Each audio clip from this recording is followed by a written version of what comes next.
Welcome to my channel मंथन smart class. Friends, आज modern history का हम जो है गांधी युग पढ़ेंगे।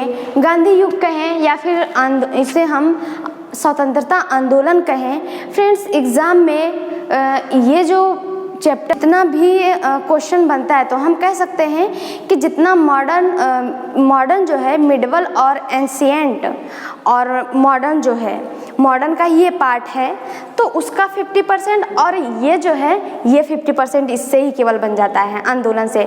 अगर आप किसी भी एग्ज़ाम की तैयारी कर रहे हैं और आप में हिस्ट्री पूछा जाता है तो आप जो है इसको देख सकते हैं। तो हम स्टार्ट करते हैं आज का जो चैप्टर है मॉडर्न हिस्ट्री का गांधी युग के बारे में। इसमें क्या क्या हुआ था और कौन कौन से आंदोलन इन्होंने किया था। हम जानते हैं एक ही वीडियो में सारा कुछ नहीं आ पाएगा, लेकिन हम लाते रहेंगे, लेकिन आप जो है इसको देखते रहिएगा कंटिन्यू। तो देखते हैं गांधी युग कितने सन से कितने सन को कहा जाता है। तो गांधी युग जो है 1919 से 1948 तक जो है गांधी युग के नाम से जाना जाता है, क्योंकि गांधी जी का जो प्रभाव था इस युग में बहुत ही ज़्यादा था। तो इस टाइम पीरियड को हम गांधी युग कहते हैं। थोड़ा सा इनके पृष्ठभूमि के बारे में जान लेते हैं। इनका जो जन्म हुआ था वो 2 अक्टूबर 1869 में हुआ था पोरबंदर में, और ये पोरबंदर कहाँ पड़ता है? गुजरात में, तो हम याद रखेंगे। और इनके पिता का जो नाम था वो करमचंद गांधी था। क्या था? करमचंद गांधी था। और यहाँ पे फ्रेंड्स थोड़ी सी गलती हो गई है। फ्रेंड्स, यहाँ पे थोड़ा सा मिस्टेक था, एक पॉइंट छूट गया था लिखने के क्रम में, ध्यान नहीं दिया था मैंने। तो पिता का नाम हम याद रखेंगे करमचंद गांधी था और माता का नाम जो था वो पुतलीबाई था। और इनकी जो वाइफ थी उनके पत्नी का जो नाम था वो कस्तूरबा गांधी था। क्या था? कस्तूरबा गांधी था। भारत में पढ़ने के बाद जो है ये अपना वकालत की पढ़ाई यानी कि बैरिस्ट्री की पढ़ाई इंग्लैंड में करने गए थे और 1889 से 91 तक अपनी पढ़ाई करके वापस भारत आए वकालत करने। उसी ड्यूरेशन में क्या हुआ कि एक मुस्लिम व्यापारी थे दादा अब्दुल्ला, उनका एक मुकदमा जो था दक्षिण अफ्रीका में फंसा हुआ था। और ये जो है गांधी जी को इन्हें लगा गांधी जी इस मुकदमे को बहुत अच्छे से सॉल्व करेंगे, और इन्होंने आग्रह किया दक्षिण अफ्रीका जाने के लिए। और 1893 में ये दक्षिण अफ्रीका गए। दक्षिण अफ्रीका गए, उस दौरान जो है दक्षिण अफ्रीका में इन्होंने ये गए तो देखे कि काफ़ी असमानता है। न कि उस केस को सॉल्व किए बल्कि उन्होंने देखा कि कितनी असमानताएं हैं रंग भेद को लेकर, और कई सारी चीज़ें हैं जो आम जनता को प्रताड़ित कर रही थी। तो एक कांड ये भी कहा जाता है कि जब वो डरबन से प्रिटोरिया जा रहे थे, ये जो है महात्मा गांधी की लाइफ में बहुत ही टर्निंग पॉइंट था। जब वो डरबन से प्रिटोरिया की यात्रा कर रहे थे, एक मेरियत्सबर्ग जो था नाम का एक स्टेशन था, उस स्टेशन पे क्या हुआ था कि इन्हें जो इनके सामान सहित इनको फेंक दिया गया था। इसको रेल कांड के नाम से जाना जाता है। ऐसा क्यों किया गया था? फ्रेंड्स, उस ड्यूरेशन में जो है 3 टाइप की रेल होती थी, एक फर्स्ट क्लास की, सेकंड क्लास, थर्ड क्लास की, 3 क्लास की ट्रेनें हुआ करती थी। जो फर्स्ट क्लास की ट्रेनें होती थी उसमें उच्च लोग यात्रा करते थे, और महात्मा गांधी इतना ध्यान नहीं दिए और फर्स्ट क्लास में बैठ गए थे। और वहाँ पे भी अंग्रेज लोग जो थे वहाँ पे शासन जमाए हुए थे, और उन्होंने कहा कि ये इसमें काले लोग नहीं बैठ सकते हैं, और मेरियत्सबर्ग नामक स्टेशन पर उनके सामान सहित उनको फेंक दिया। तो इस चीज़ को उन्हें इतना ज़्यादा अपमान महसूस हुआ। तो ये जो टाइम था उनके लाइफ में बिल्कुल टर्निंग पॉइंट था, और ये चीज़ न केवल एक देश को बल्कि 2 देशों को सुधार किया, ये अपमान। तो इसके अलावा हम याद रखेंगे उन्होंने ठान ली कि इस अपमान का जो है हम सिर्फ सहन ही नहीं करेंगे बल्कि इसको हम सुधार भी करेंगे। तो नटाल इंडियन कांग्रेस, उन्होंने देखा कि सिर्फ ये इनकी आदत बन गई है, इन लोगों को परेशान करना इनकी आदत बन गई है। तो इन्होंने जो है दक्षिण अफ्रीका में सुधार किया। नटाल इंडियन कांग्रेस, ये स्थापना की कुछ स्थापनाएं की जिसके थ्रू उन्होंने सुधार किया, तो उस स्थापना को हम थोड़ा सा याद रखेंगे। 1894 में नटाल इंडियन कांग्रेस की स्थापना की थी और 1903 में हम याद रखेंगे फ्रेंड्स कि वो जो है 1893 में दक्षिण अफ्रीका गए थे। ये जो दादा अब्दुल्ला थे वो दक्षिण अफ्रीका के थे। कहाँ के थे? दक्षिण अफ्रीका के थे। तो इस चीज़ को हम याद रखेंगे। कब गए थे? 1893 में। और ये जो टाइम हुआ है और वापस कब आए थे महात्मा गांधी? तो हम याद रखेंगे 1915 में वापस आए थे। तो ये जितना ये सन लिखा है हमें रटने की ज़रूरत नहीं है, हम समझ जाएंगे कि ये जो भी स्थापना हुई है वो सारा दक्षिण अफ्रीका में ही हुई हैं, क्योंकि वो 1893 में गए थे लेकिन वापस जो है 1915 में आए थे। तो ये दक्षिण अफ्रीका में देखा कि वहाँ पे भारतीयों पर काफ़ी शोषण किया जा रहा था, रंग भेद को लेकर, हर एक चीज़ के मामले में। तो द इंडियन ओपिनियन ये अखबार थी दक्षिण अफ्रीका की, इन्होंने शुरुआत की थी। और फिनिक्स आश्रम जो है 1904 में दक्षिण अफ्रीका में ही स्थापना की। और उन्होंने प्रथम जो सत्याग्रह का अपनाया था, सत्याग्रह किया था, वो 1906 में दक्षिण अफ्रीका में ही किया था। इसके अलावा फ्रेंड्स जो ग्रेजुएशन जिसके इंग्लिश लिटरेचर से हुआ होगा वो इस बुक को पढ़ा होगा। महात्मा गांधी द्वारा लिखा गया है हिंद स्वराज, मैंने भी पढ़ा है, काफ़ी कुछ इससे सीखने को मिलता है। तो ये भी हम याद रखेंगे कि हिंद स्वराज जो है वो महात्मा गांधी ने लिखी है, इनकी पुस्तक है और ये दक्षिण अफ्रीका में ही लिखी है। कहा जाता है कि यात्रा के दौरान इन्होंने लिखा था। मैंने पढ़ी है, काफ़ी अच्छी बुकें हैं। इसको पढ़ने के बाद मतलब काफ़ी चीज़ें जानने को मिलती हैं गांधी के बारे में, उनकी थिंकिंग के बारे में, हर एक चीज़ के बारे में। वहाँ की जो सरकार द्वारा इतना कुछ किया, तो जब तक वहाँ पे रहे इन्होंने सुधार करते रहे, लड़ते रहे। तो जो सरकार थी वहाँ की दक्षिण अफ्रीका की 1914 तक जितनी भी असमानताएं, भेदभावपूर्ण चीज़ें थीं, 1914 तक काफ़ी उन कानूनों को रद्द किया जो लोगों में असमानता दर्शाती थी। इसके अलावा फ्रेंड्स अब हम थोड़ा सा देखते हैं कि अब भारत में आते हैं महात्मा गांधी और क्या करते हैं। 9 जनवरी 1915 को ये सारा समाप्त करने के बाद 9 जनवरी 1915 अब जो है महात्मा गांधी जो थे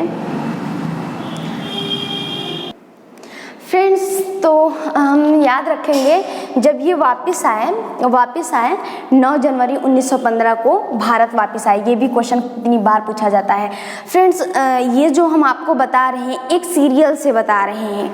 अगर सन ना भी याद रहे तो हिस्ट्री को हम एक कहानी के रूप में याद रखें कि किसके क्रम में क्या हुआ। ये नहीं कि हमने असहयोग आंदोलन पढ़ लिया, उसके बाद चोरा चोरी कांड पढ़ा, उसके बाद जलियांवाला बाग हत्याकांड जो हुआ उसको पढ़ा। तो ये जो घटनाएं हैं अगर हम क्रम से याद करते हैं तो काफ़ी चीज़ें हमारा सॉल्व होता है। कभी कभी क्रम में लगाने के लिए आ जाता है। तो ये सारी जो घटनाएं हैं अगर हम एक स्टोरी के रूप में याद रखते हैं तो क्रम से अपने आप याद हो जाती हैं। तो इस तरीके से हम याद रखेंगे 9 जनवरी 1915 को महात्मा गांधी जो थे वो वापस आए थे। और इसी दिन जो है 9 जनवरी को ही घोषित कर दिया कि प्रवासी इन्हीं के सम्मान में कि 9 जनवरी को प्रवासी दिवस मनाया जाएगा। तो इस तरीके से हम याद रखेंगे। जब ये वापस आए तो महात्मा गांधी जब वापस आए तो इन्होंने कहा, अब महात्मा गांधी जो थे पढ़ाई करने के बाद दक्षिण अफ्रीका में जब ये वापस आए तो काफ़ी प्रसिद्ध हो चुके थे क्योंकि उन्होंने दक्षिण अफ्रीका में बहुत ही ज़्यादा सुधार किया था। तो ये जो है काफ़ी प्रसिद्ध हो चुके थे।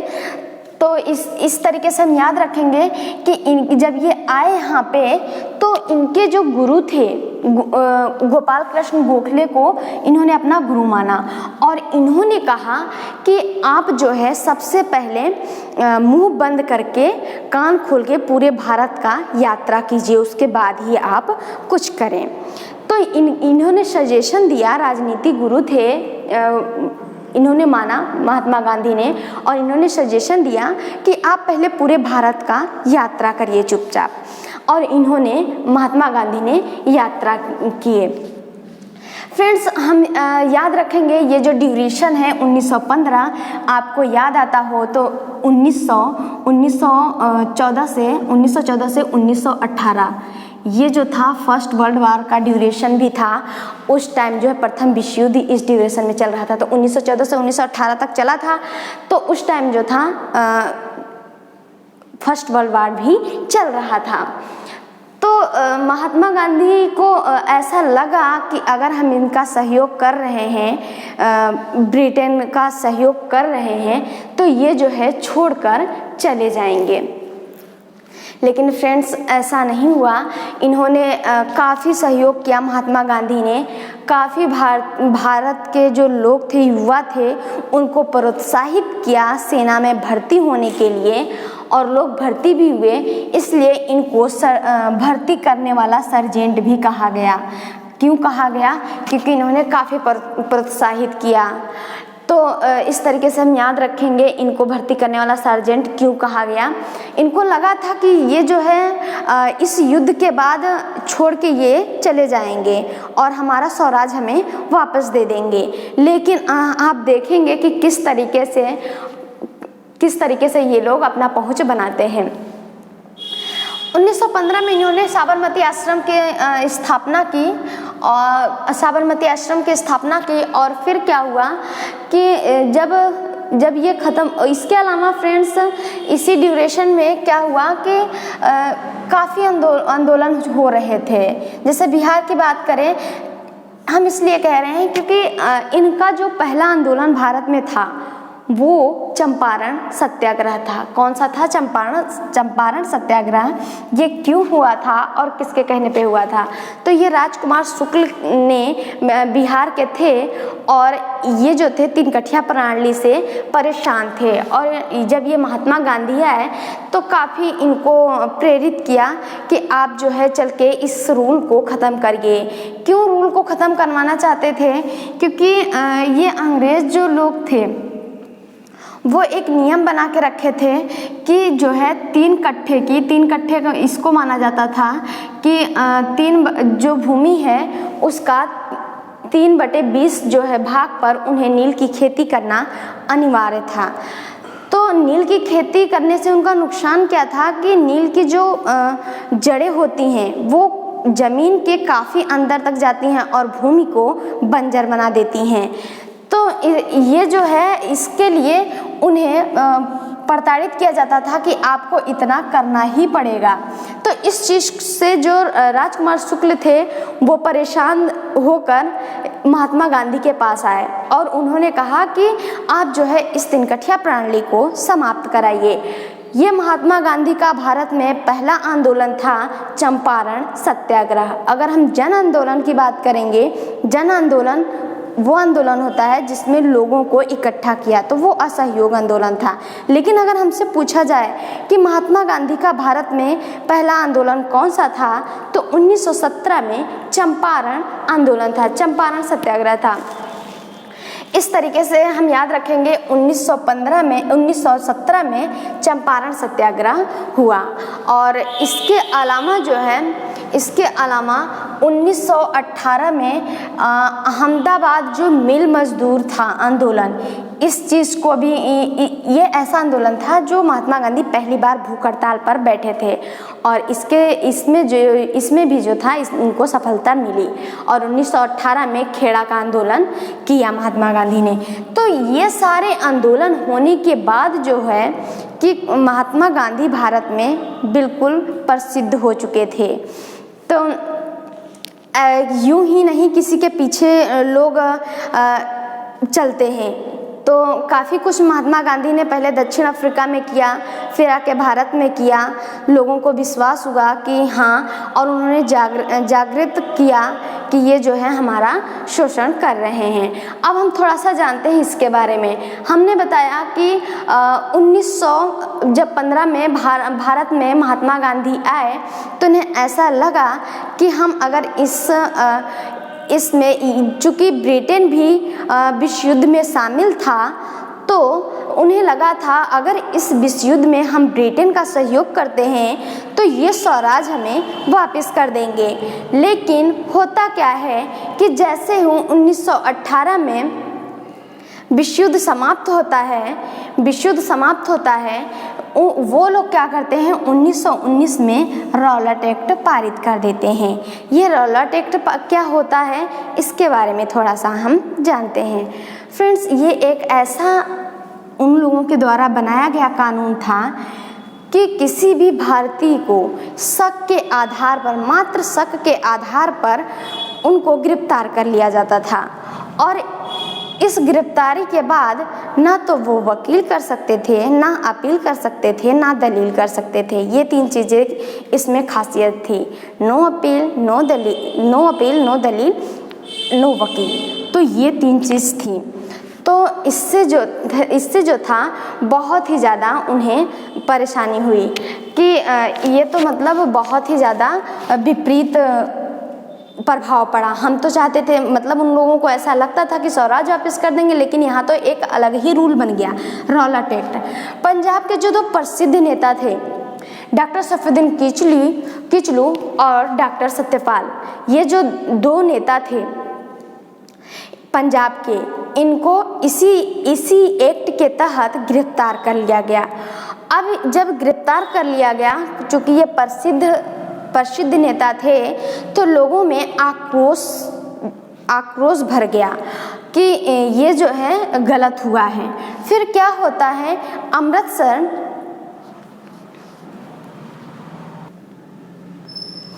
फिर क्या होता है कि इनकी गिरफ्तारी के बाद क्या होता है कि पंजाब में ही अमृतसर नामक जगह पे एक जलियांवाला बाग था। उस बाग में क्या होता है कि लोगों ने सभा इकट्ठा की और इसी एक्ट के विरुद्ध बातें चल रही थी। तो काफ़ी लोग इसमें इकट्ठा हुए थे उस बाग में। क्या होता है कि जनरल डायर आता है और सीधा गोली चलाना स्टार्ट कर देता है। गोली चलाना स्टार्ट कर देता है। फिर फ्रेंड्स क्या होता है कि काफ़ी लोग तो उस गोली से मरते ही मरते हैं। साथ में वही बाग में एक कुआं भी था, जिसमें लोग जान बचाने के चक्कर में उसमें कूदते गए, और एक के बाद एक कूदते गए, तो उसमें ही न जाने कितने दबके मर गए। इस तरीके से अगर हम भारत की माने तो 1000 लोगों की, 1000 ना तो कम से कम 800 लोगों की तो हत्या हुई थी इस तरीके से। लेकिन जो ब्रिटिश ने हंटर रिपोर्ट बनाई थी, उसके थ्रू कहता था वो कि 389 ही लोग इसमें मारे गए हैं। ठीक है, तो हम याद रखेंगे 389 जो ये ब्रिटिश रिपोर्ट के अनुसार था, जबकि भारतीय लोगों को मानना था कि लगभग 1000 लोगों की हत्या हुई थी इसमें। इससे जो था पूरे देश में फ्रेंड्स इतना आक्रोश भर गया, लोगों को लग गया कि हाँ सच में हमारे साथ गलत हो रहा है। और फिर जो है सारा जो देश था वो एकजुट हो गया। ये जो कांड था जलियांवाला बाग हत्याकांड, इस कांड के बाद पूरे देश में आक्रोश फैल गया। और क्या होता है, जो रविन्द्रनाथ टैगोर थे, उनको नाइटहुड की उपाधि दी गई थी, अंग्रेजों द्वारा लौटा दी गई। जितने भी लोग थे सारा मतलब अपनी उपाधि सब कुछ छोड़ने लगे थे। और फिर जो है ये जो था, फिर वो ऐसा क्यों किए थे, उनको पता था कि अगर ये एक साथ बैठते हैं तो ये हमारे विरुद्ध जो है कुछ कर सकते हैं। उधर पहले से ही 1857 की क्रांति में देख चुके थे ये लोग, तो काफ़ी ये लोग मतलब शातिर थे। तो इस तरीके से इन्होंने फिर क्या किया कि एक हंटर कमेटी की स्थापना की ब्रिटिश ने, इसकी जांच पड़ताल के लिए। और जांच पड़ताल के थ्रू हंटर कमेटी में क्या कहा कि ये जो किया है वो मार्शल लॉ के थ्रू किया है। अगर मार्शल लॉ, हम फ्रेंड्स वीडियो बहुत लंबा हो जाएगा, हम पॉलिटी में पढ़ेंगे कि ये मार्शल लॉ क्या होता है। तो आप जो है वीडियो कंटिन्यू देखते रहिए। लाइक करिए, सब्सक्राइब करिए अपने मोबाइल पे और फ्रेंड में शेयर करिए और इस चैनल को अपना समझ के आगे बढ़ाइए, तभी जाके हम आपको बहुत सारे वीडियो प्रोवाइड कर सकते हैं। आपको हम फ्री में दे रहे हैं ये वीडियो बना के, तो आपका भी ये फ़र्ज़ है कि इसको जो है लाइक करें और अपने फ्रेंडों में शेयर करें। फ्रेंड्स, अगर आपको अच्छा लगता है तो प्लीज़ इसको ज़रूर शेयर करिए और इसको आगे बढ़ाइए, ताकि हम भी जो है इससे मोटिवेट होके और भी वीडियो आप तक पहुंचा सकूं। तो इस तरीके से हम याद रखेंगे कि हंटर कमेटी की स्थापना हुई थी ब्रिटिश के द्वारा। किस लिए हुई थी? ये जलियांवाला बाग हत्याकांड को जांच करने के लिए। और फिर क्या कहा कि ऐसा कुछ गलत नहीं किया इसने, मार्शल लॉ के थ्रू जो है इसको करना ज़रूरी था, मार्शल लॉ के थ्रू इन्हें ये चीज़ करना ज़रूरी था। और फिर उन्होंने कहा हाँ थोड़ी गलती तो हुई है, तो इनको हटा दिया और ब्रिटिश भेज दिया। और ब्रिटिश में जब गए, जनरल डायर गया, तो क्या वहाँ की जो संसद थी वो काफ़ी उन्हें तारीफ़ की, काफ़ी उसकी तारीफ़ की। इनफैक्ट उन्हें एक उपाधि भी दी, मान की तलवार की उपाधि दे दी। इतना अच्छा काम किए थे कि उन्हें मान की तलवार की उपाधि। तो ऐसी कुछ रणनीति थी उन लोगों की। कांग्रेस जांच पड़ताल समिति रिपोर्ट प्रारूप, मतलब जिस तरीके से ब्रिटिश में एक कमेटी की स्थापना की गई थी, उसी तरीके से भारत में भी हम जानते हैं जो नेता लोग थे इकट्ठा हुए थे वो कांग्रेस कहलाते थे। तो ये जो इसकी जांच पड़ताल के लिए कांग्रेस जांच रिपोर्ट भारत में भी इसकी जांच पड़ताल के लिए रिपोर्ट स्थापित की गई और इसको जो प्रारूप लिखने के लिए कहा गया वो महात्मा गांधी को कहा गया था। अब हम फ्रेंड्स जानते हैं थोड़ा में भी जब ये मुस्लिम लोगों के द्वारा संचालित हुआ था और इसमें क्या हुआ था, खिलाफत आंदोलन में हम जानते हैं कि उस टाइम जो था प्रथम विश्व युद्ध चल रहा था और ये तुर्की के जो सम्राट थे उनको ये अपना खलीफा मानते थे, भारतीय मुसलमान। तो ये लोग चाहते थे कि ये जो ब्रिटिश के लोग हैं ये उनको बहुत ज़्यादा सम्मान करते थे, खलीफा को, जिनको ये खलीफा मानते थे, तुर्की के सम्राट को। तो इस तरीके से इनको ऐसा लगा कि इन्होंने एक शर्त पे, मुस्लिम जो लोग थे एक शर्त पे उनका सहयोग किया था कि आप जो है जो तुर्की के सम्राट हैं उनका सहयोग करेंगे और उनको जो है मतलब सपोर्ट करेंगे। लेकिन क्या होता है कि ये उल्टा चाल चल जाते हैं और उल्टा चाल जब चल जाते हैं तो भारत के मुसलमान जो होते हैं उनमें आक्रोश भर जाता है और आक्रोश भर जाता है तो इसमें जो बंधु अली थे, कौन थे इसमें, शौकत अली और मोहम्मद अली, ये लोग क्या किए कि एक आंदोलन स्टार्ट कर दिया, उसका नाम पड़ा खिलाफत आंदोलन। और जब ये चीज़ देखा महात्मा गांधी ने तो उन्होंने कहा अब इससे अच्छा जो है टाइम नहीं मिलेगा हिंदू और मुसलमान को एक करने के लिए। तो इन्होंने क्या किया कि महात्मा गांधी जो थे इसमें शामिल हो गए।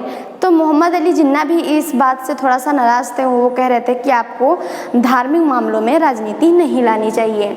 तो इस तरीके से हम याद रखेंगे खिलाफत आंदोलन जो है 1919 में मुसलमानों द्वारा स्टार्ट किया गया था और ये अली बंधुओं द्वारा किया गया था। तो अली बंधुओं में कौन थे, तो शौकत अली थे, मोहम्मद अली थे। इसके बाद हम ध्यान रखेंगे कि जब जलियांवाला बाग हत्याकांड हुआ तो महात्मा गांधी जो थे बहुत ही ज़्यादा क्षुब्ध हुए। तो क्या हुआ कि 1 अगस्त 1920 को उन्होंने कह दिया कि हम तुम्हारा सहयोग बिल्कुल भी नहीं करेंगे और इसके थ्रू जो है उन्होंने असहयोग आंदोलन स्टार्ट कर दिया। लोगों को मना कर दिया कि आप जो है जितने भी लोग सरकारी पद पे भारतीय लोग हैं छोड़ दीजिए। बच्चों से कह दिया आप स्कूल जाना छोड़ दो। जितने भी विदेशी वस्तुएं थे बहिष्कार करने के लिए, मतलब किसी भी तरीके से हम सहयोग ही नहीं करेंगे, अकेले क्या करेंगे ब्रिटेन। तो अगर देखा जाए तो ये बहुत ही बड़ा आंदोलन था। फ्रेंड्स, आज हम इसके बारे में थोड़ा सा मोटे मोटे तौर पे जान लेते हैं, कल इसको हम विस्तृत में चर्चा करेंगे। फ्रेंड्स, इसी आंदोलन के दौरान जो है महात्मा गांधी को केसर-ए-हिंद उपाधि दी गई थी अंग्रेजों द्वारा। मतलब इस आंदोलन में नहीं, बल्कि जब वो 1915 में भारत आए थे तो ब्रिटिश लोगों का सहयोग किए थे, उसमें जो है केसर-ए-हिंद की उपाधि इन्हें दी गई थी। और इस आंदोलन में इनको जो ये उपाधि मिली थी ये इन्होंने लौटा दिया और लोगों से कह दिया कि विदेशी वस्तुओं का बहिष्कार करो, इनका कुछ सहयोग ही ना करो। तो अकेले वो क्या करेंगे। तो देखा जाए तो ये बहुत ही बड़ा आंदोलन था। और कहा जाता है कि महात्मा गांधी का अगर पहला जो जन आंदोलन है वो असहयोग, हमसे ये क्वेश्चन भी पूछा जाता है, महात्मा गांधी का पहला आंदोलन कौन सा था, तो हम याद रखेंगे चंपारण आंदोलन। और पहला जन आंदोलन कौन था, असहयोग आंदोलन, क्योंकि इस आंदोलन में लोग जो थे काफ़ी इकट्ठा हुए थे। इकट्ठा होना स्वाभाविक था फ्रेंड्स, क्योंकि इधर जलियांवाला बाग हत्याकांड हुआ था जिसमें पूरा देश जो है आक्रोश में भराया था।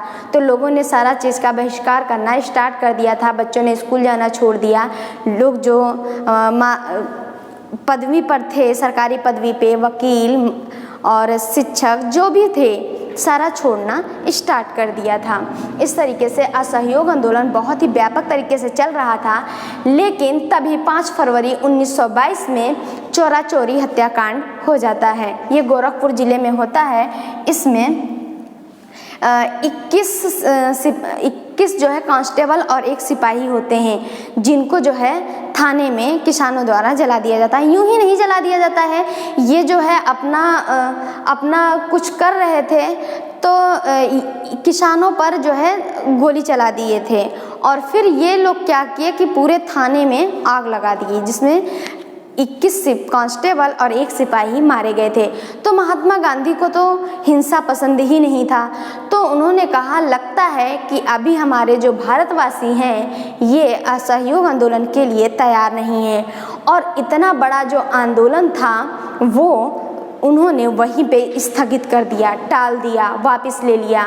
और फ्रेंड्स, हम याद रखेंगे, एक इम्पॉर्टेंट बात बताना भूल गए इसमें, इसी दिन जो था 1 अगस्त 1920 को बाल गंगाधर तिलक की डेथ हुई थी और इनके डेथ हुई थी। और उसी दिन जो है असहयोग आंदोलन को गमहीन माहौल में शुरुआत भी किया गया था। इसके बारे में हम और विस्तृत तरीके से कल जानेंगे और इसके आगे की घटना और भी हम देखेंगे। फ्रेंड्स, अगर आपको अच्छा लगता है तो प्लीज़ इसे लाइक और सब्सक्राइब करके आगे बढ़ाइए। Thank you for watching.